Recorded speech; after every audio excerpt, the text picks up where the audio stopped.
Gonna try to put that in there properly. And the album itself is also clear. See? You can see me. Well, not really. Next up, we have a modern prog, or a retro prog, and that is from Gandalf's Fist of the Lamplighter's Tale. If you haven't heard this, this is a fantastic little EP. I say EP even though it's pretty much a full-length album, but it's just the Lamplighter series within their Clockwork Fable album, which is the 3-disc Goliath. Really, really fantastic piece, and it's really, really quite catchy. Okay, switching gears quite considerably from Ghost and Gandalf's Fist, had to pick it up. I finally broke down and did it. I picked up my girl. There she is. Reputation from Taylor Swift. Now, I know most people that like Taylor Swift wouldn't be this excited about an album like this. What I didn't realize, and one of the reasons why I was wondering why this album had been so expensive, is the fact that it is in fact a picture disc, which I thought was very interesting. I didn't realize that they had released this as a picture disc. And we have the second disc, and of course you have the lyrics kind of in a typeface like that, surrounded by a whole bunch of Taylor Swifts. And then you have the other side there. So I really, really like the approach of putting this as a picture disc. And I can see for her fans, outside of myself, being more of a draw to pick up the vinyl, because I can't really see a huge selection of her fan base being super stoked to listen to her music on vinyl, outside of myself and a few other weirdos. But the fact that it's a picture disc is really quite interesting. And speaking of picture discs, I saw and picked up The Emperor of Sand by Mastodon, and the main reason why I picked this one up, outside of the fact that it was a Record Days store exclusive, is that it's the entire album on one disc. Now, if you remember, I already have this in my collection as 2 LPs, and nothing pisses me off more than having an album that can fit on one album that's split into 2.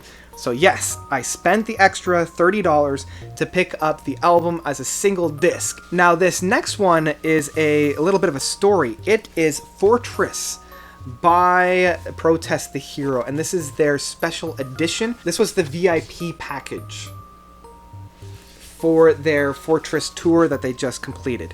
Now, I didn't go as a VIP only because I couldn't afford it, but this was one of the perks, and it's just a beautiful, beautiful album like that.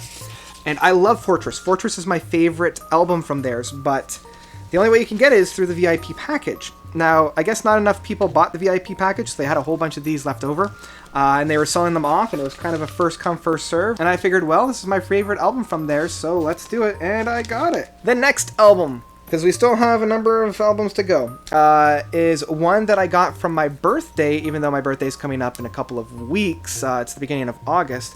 But my mom took me to a record store and just said, you can pick out one album and that can be yours. Like, it brought me back to when I was a kid, and she's like, you can go to the Blockbuster and rent one movie. And the album that I was able to find was David Gilmour's On an Island. This album means a lot to me, and I'm not going to get into why, but it is probably my favorite solo album from his. I love the gatefold, I love the back, and I love kind of the matted feel of this album. It's very reminiscent of the feeling of the album, and it comes with a beautiful, beautiful poster that contains all the lyrics. It's really hard to get in and out of the album itself, but let's open up this poster to show you what it looks like. That in the middle of the frame there. David Gilmour. There's the man. Full poster. And then on the back, you have the lyrics.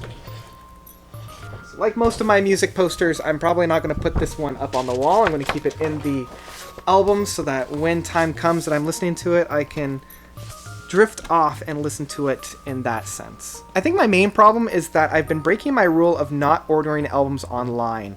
And so a lot of these I've been ordering online, and this is one of them. I was able to finally pick up Haken's Vision album on LP. I was hoping to get The Mountain and Aquarius when I went to their store. Both have been sold out, but I'm glad that I found Visions, because Visions, the way that they broke up this album on the LP was very, very well done. They have Premonitions, Nocturnal Conspiracy, and Insomnia on side A. They have The Mind's Eye, Portals, and Shapeshifter, which is kind of the that 3 track piece with Deathless being on side B. Then side C contains Visions, and side D, the final side, has Visions, the instrumental version. So having those guys on this was a very, very smart idea, and that's how they would break it up. Otherwise, it would have been broken up very, very strangely, and I wouldn't have liked it. Anyway, there's the gatefold of Visions, you know, the whole future-telling concept that they had on there. There's the back. Great album, great follow-up album from Haken. Very glad I picked this up. Okay, for those of you that had been in the prog sphere for a while are not going to be surprised of these two that I picked up. I finally was able to pick up In Absentia, or in Absentia, or however you guys want me to pronounce it. I always pronounce it as In Absentina, but apparently it's In Absentia. Anyway, I picked up this guy. This is the album. Porcupine Tree. This is a really big departure from their sound after Lightbulb Sun and Stupid Dream. And again, I love how they break this up. It's the entire album. I was a little surprised that they didn't have anything from like the Futile EP, like Drown With Me. Of course, you can't get In Absentina or In Absentia or whatever without getting Deadwing. And this one, they had a couple of their...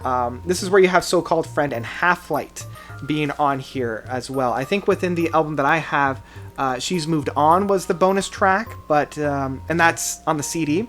But we have that. We have the little gatefold open up like that. Then we have the end. Now, the picture that I love the most from the entirety of the Deadwing saga was this picture. I love this picture. Like, I mean, I like this picture, like the main title. I like that picture, but the one that I cannot help but love is this one. It's a little bit more defined. You have a little bit more of the silhouette, and you can see a little bit more of the profile of the woman there. And I love it because you can make out a little bit more of the features, whereas the other one is just a straight up silhouette. Looks a little bit more out of focus, and I'm not quite sure if I like it all that much. And I also like I just love that album cover. Beautiful, beautiful work. Finally, last one. This is it, because oh boy. Last one I picked up was Tony Banks's 5 album, and if you guys had been following my other videos, you'll know that this album has received the masterpiece status. This is one that you have to pick up. If not in vinyl, then download it, listen to it on Spotify. This is my favorite album of this year so far. It blows me away every single time I listen to it. I'm going to show you some of the gatefolds there in the back. Beautiful, beautiful album. Tony Banks has outdone himself. One of my favorite works so far within the past decade. I got blown away. You got to pick this guy up. And that's about it. I'm going to put this guy down. That's the whole smorgasbord. That's probably my biggest upload of record haul that I've had in a very long time. Let me know of your own thoughts about this collection down below, right down there. What was your favorite album of mine that was in that? Which ones did you go like, oh my god, how did you get that? Let me know about all of that by commenting down below. That's about it for me. Thank you guys so much for watching. You guys, as always, are definitely the best. And until next time, notes out.